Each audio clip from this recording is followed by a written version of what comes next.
2,70,000 subscriber ایک پل میں 0۔ YouTube channel مکمل طور پر ختم کر دیا گیا۔ جی ہاں، حافظ دستگیر صاحب کا چینل اور ان کے سبسکرائبر یوٹیوب والوں نے ختم کر دیا۔ یہ بڑی دکھ کی بات ہے اور حافظ صاحب کو بھی بڑا دکھ ہوا ہوگا۔ یقیناً ان کی اتنی سالوں کی محنت اور مشقت کو ضائع کر دیا گیا، ان پر پانی پھیر دیا گیا۔ ہم تو اللہ تعالیٰ سے ان کے حق میں دعا کریں گے کہ اللہ تعالیٰ ان کی اس چینل کو بحال کرے اور آسانی کے ساتھ ان کو سبسکرائبر اور اپنا یوٹیوب چینل واپس مل جائے۔ ہم تو یہی کہہ سکتے ہیں، لیکن آج کل یہ واقعہ یوٹیوب پر بہت زیادہ وائرل ہو رہے ہیں۔ آج بھی میں ایک یوٹیوبر کی ویڈیو دیکھ رہا تھا تو انہوں نے وہ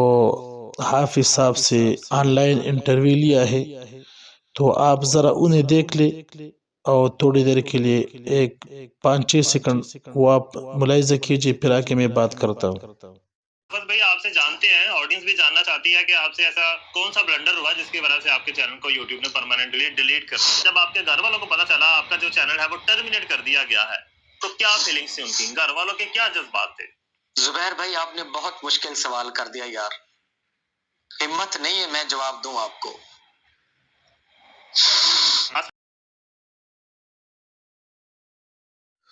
اس میں آپ نے دیکھ لیا کہ حافظ صاحب کو کتنا دکھ ہو رہا ہے، اور وہ کہہ رہے کہ مجھ سے بیان نہیں ہوتا کہ میں اس دکھ کو بیان کروں، اس ظلم کو جو میرے ساتھ ہوا ہے۔ اصل میں یہ بات اگر ہم غور کریں تو یہ تو دنیاوی معاملات ہیں، اور دنیاوی معاملات تو چلو اس میں تو پھر بھی کچھ نہ کچھ ہو جاتا ہے، انسان ہمت کرے تو کہیں اور سے بھی ان کے لیے راستے نکل آتے ہیں۔ لیکن اگر ہم اپنے اعمال پر فکر کریں اور آخرت کے بارے میں فکر مند ہو جائے اور اس کے بارے میں غور کریں تو یقیناً ہمیں اپنے اعمالوں کے بارے میں سوچنا چاہیے، اور یقیناً ہم یہی کہیں گے کہ اللہ نہ کرے اگر قیامت کے دن کسی کے ساتھ اس طرح ہو جائے اور اس کے اعمال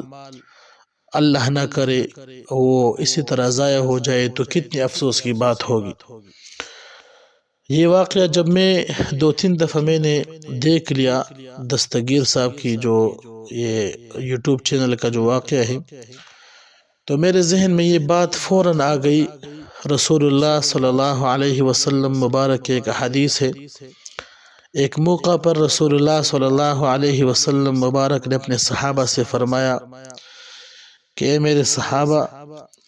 آپ کو پتہ ہے کہ مفلس آدمی کون ہوتا ہے؟ تو صحابہ نے بتایا اللہ کے رسول صلی اللہ علیہ وسلم، مفلس تو وہی ہوتا ہے جس کے پاس مال نہ ہو، پیسے نہ ہو، دولت نہ ہو۔ رسول اللہ صلی اللہ علیہ وسلم مبارک نے فرمایا کہ حقیقت میں مفلس آدمی وہ ہے کہ قیامت کے دن ان کو لایا جائے گا، ان کے ساتھ ان کے نیک اعمال بھی ہوں گے، اور ان کے نیک اعمال اتنے ہوں گے کہ جیسے یہ پہاڑ ہمیں نظر آتے ہیں تو اسی طرح ان کے نیک اعمال وہ اتنے زیادہ ہوں گے پہاڑوں کی طرح۔ لیکن جب وہ اللہ کی حضور پیش کیا جائے گا تو ایک آدمی آئے گا، وہ شکایت کرے گا اس کے بارے میں کہ اللہ اس نے مجھے یہ تکلیف دی یا میرا اس پہ حق ہے، تو اللہ تعالیٰ اس بندے سے کہے گا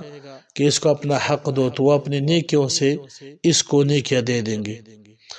پھر دوسرا آدمی آئے گا، میرا اس پہ حق ہے، اس نے میرے ساتھ یہ ظلم کیا ہے، تو وہ اللہ تعالیٰ اسے کہے گا اس کی نیکیاں اٹھا کر اسی کو دے دے گا۔ تیسرا آدمی آئے گا، اے اللہ اس نے مجھے گالیاں دی ہے، مجھ پہ ظلم کیا ہے، میرا بھی اس پہ حق ہے، تو اللہ تعالیٰ اس کا بھی حق ان کو دے دے گا، ان کی نیکیاں اٹھا کر اس مظلوم کو دے دے گا۔ تو اسی طرح کرتے کرتے یہ آدمی جس نے نیکیوں کے پہاڑ کھڑے کیے تھے وہ ساری نیکیاں ختم ہو جائیں گی، اور حقدار ابھی بھی یعنی رہتے ہوں گے، تو ایک اور حقدار آئے گا، اللہ تعالیٰ کے دربار میں عرض کرے گا، اے میرے رب، میرا اس پہ حق رہتا ہے اور اس کے نیک اعمال تو ختم ہو گئے، تو اب مجھے یہ کیا دیں گے اور مجھے کیا ملے گا اس کی طرف سے؟ اللہ تعالیٰ نے رسول اللہ صلی اللہ علیہ وسلم مبارک نے فرمایا کہ اللہ تعالیٰ اس آدمی کے گناہوں کو اٹھائیں گے اور اس آدمی کے سر پر رکھیں گے اور اس کو کہیں گے کہ جاؤ جہنم میں گرو، دوسرے کے گناہ اپنے سر پر لے کر جہنم میں ان کو ڈال دیا جائے گا۔ اللہ تعالیٰ ہم سب کو اپنے حفظ و امان میں رکھے۔ تو جب میں ان کو دیکھتا ہوں تو وہ حدیث مجھے بار بار یاد آتی ہے اور وہ منظر کہ اگر کسی کے ساتھ، اللہ نہ کرے ہمارے ساتھ، کسی مسلمان کے ساتھ اس طرح یہ قیامت کے دن ہو جائے تو وہاں تو کسی اور طرف آدمی جا بھی نہیں سکتا، کہیں اور جا بھی نہیں سکتا، کسی اور طریقے سے انسان کو کچھ مل بھی نہیں سکتا۔ تو اللہ تعالی ہمیں حضور کے صدقے صلی اللہ علیہ وسلم، ان کے صدقے ہمارے اعمال کو محفوظ فرمائے، اللہ تعالی کے دربار میں سرخرو کرے تمام مسلمانوں کو۔ لیکن اس واقعے سے میں جب ان کو دیکھتا ہوں، اور 2-3 دفعہ میں نے دیکھ لیا، تو مجھے یقیناً بڑی فکر ہوئی، اور کہ ہر مسلمان کو ہونی چاہیے اس طرح کی فکر کہ دنیا میں وہ کوشش کرے کسی کا حق نہ دبائے، اور کیونکہ اگر دنیا میں آپ نے کسی کا حق دبا دیا تو آخرت میں اس کا حساب یہ انسان سے مکمل طور پر لیا جائے گا۔ دنیا میں لوگ یہاں کارخانے چھپا دیتے ہیں اور بڑی بڑی چیزیں وہ ہڑپ کر کھا جاتے ہیں، اور ان کو بالکل پرواہ نہیں ہوتی، ٹس سے مس نہیں ہوتی، تو ان کو فکرمند ہونا چاہیے۔ آپ خود اندازہ کریں، یہ غنیت الطالبین غالباً شاہ عبد القادر جیلانی رحمۃ اللہ علیہ کی کتاب ہے، اس میں انہوں نے ایک واقعہ لکھا ہے کہ ایک بزرگ اللہ والے، تقوادار، پارسا، پرہیزگار، عبادت گزار، وہ فوت ہو گئے تو کسی نے ان کو خواب میں دیکھ لیا کہ حضرت اللہ تعالیٰ نے آپ کے ساتھ کیا معاملہ کیا؟ تو اس نے کہا، خواب کے اندر وہ بتا رہے کہ اللہ تعالیٰ نے تو میرے ساتھ سختی نہیں کی، لیکن جنت کے جو دروازے ہیں وہ میرے لیے بند کر دیے گئے۔ جب میں اسی کے بارے میں پوچھتا ہوں تو فرشتے مجھ سے کہتے ہیں کہ آپ نے اپنے پڑوسی سے سوئی لی تھی، سوئی جو ہوتی ہے نا جس پر یہ کپڑے سیتے ہیں، یہ آپ نے لیا تھا، آپ نے واپس نہیں کیا تھا۔ جب تک وہ سوئی اس پڑوسی کو واپس نہیں کیا جائے گا، آپ کے لیے یہ دروازے بند رہیں گے۔ تو دیکھو یہ کتنا تکلیف ہے۔ چلو عذاب نہیں ہوا، لیکن جنت میں جانے سے روکنا، جنت کے دروازے کھولنا وہ روک دیا جائے تو وہ کتنی تکلیف ہوتی ہے۔ تو اس کا حاصل یہ ہے کہ بھائی کوئی اگر کسی کا حق وہ مار لے، وہ سوئی کے برابر کیوں نہ ہو، تو وہ بھی اس آدمی کے لیے جنت کے دخول میں مانع بن سکتا ہے۔ ہم ایک دوسرے کے ساتھ اس طرح بیٹھتے ہیں، کسی محفل میں ہم کسی سے یہ پن وغیرہ لیتے ہیں، پھر اپنے جیب میں رکھ لیتے ہیں، یا استاد اسکول میں اسٹوڈنٹ سے لیتے ہیں، مدرسے میں طالب علم سے لیتے ہیں، وہ پھر اپنے جیب میں رکھ لیتے ہیں، تو اس کو بھی واپس کرنا چاہیے، کیونکہ سوئی کے مقابلے میں پن تو بہت بڑی چیز ہے۔ وہ سوئی جو ہوتی اس کی بھی جو ہے نا وہ معافی نہیں ہے۔ تو یہ چیزیں ہمیں سوچنی چاہیے، اپنے اعمال کی فکر کرنی چاہیے، اور یہ اس طرح کی جو واقعات آتے ہیں دنیا میں بھی، تو وہ انسانوں کے لیے ایک قسم کے اللہ تعالیٰ کی طرف سے اس میں ایک نصیحت ہوتی ہے کہ یہ جو دنیا کی چیزیں ضائع ہو گئی تو یہ تو دنیا بھی عارضی ہے، اگر ان کو مل بھی جائے تو دنیا سے تو جانا ہے ایک دن، یہ سب چیزیں ختم ہو جائیں گی۔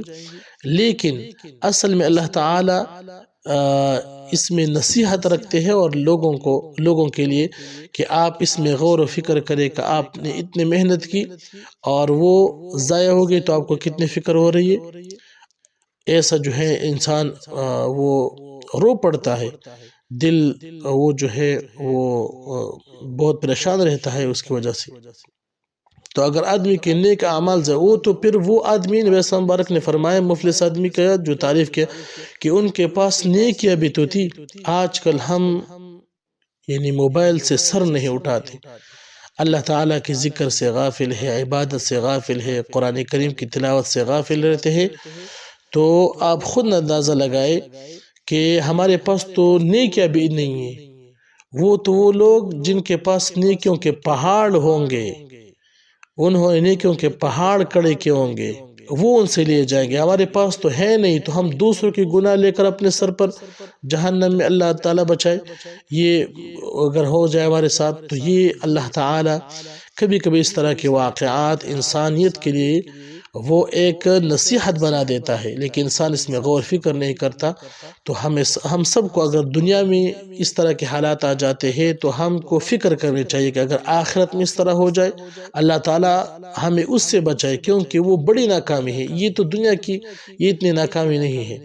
یہ پھر بھی بن سکتا ہے. نہ تو کوئی اور چینل بن جائے گا 3-4 سال میں، اور اس طرح کے وہ سبسکرائبر آ جائیں گے، اس میں جو ہے نا ویوز وغیرہ وہ جو چینل ہے وہ آ جائے گا، وہ بن جائے گا. لیکن قیامت میں تو پھر آدمی یہ نہیں کہہ سکتا کہ میں اور نیکیاں کروں گا. واپس دنیا میں تو آنا نہیں ہے، اور نیکیوں کی جگہ صرف یہ دنیا اور دنیا کی زندگی ہے. تو یہ واقعہ ہمیں تو افسوس ہے اس بھائی پر بھی جس کا چینل وہ